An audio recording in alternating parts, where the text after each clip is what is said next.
Real simple to use. It uses your regular key.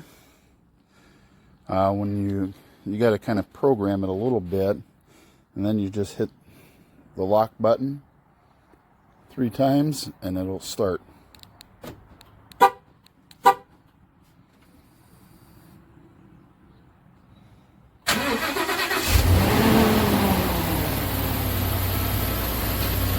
It was really easy to install.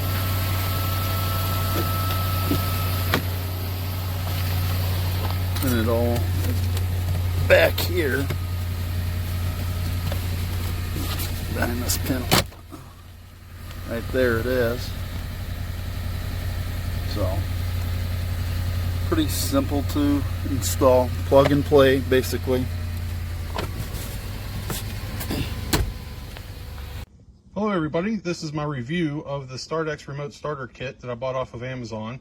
This is for my 2015 Ford F-250, and this is a gasoline truck and an automatic transmission.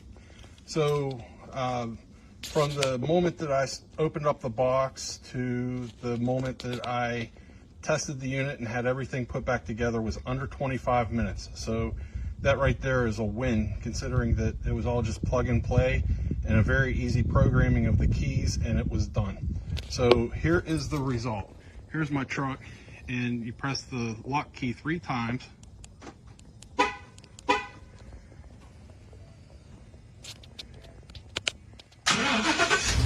And there you have it, a remote start kit that was installed in under 25 minutes. I spent under $200 on Amazon, and it was all plug and play. Can't beat that.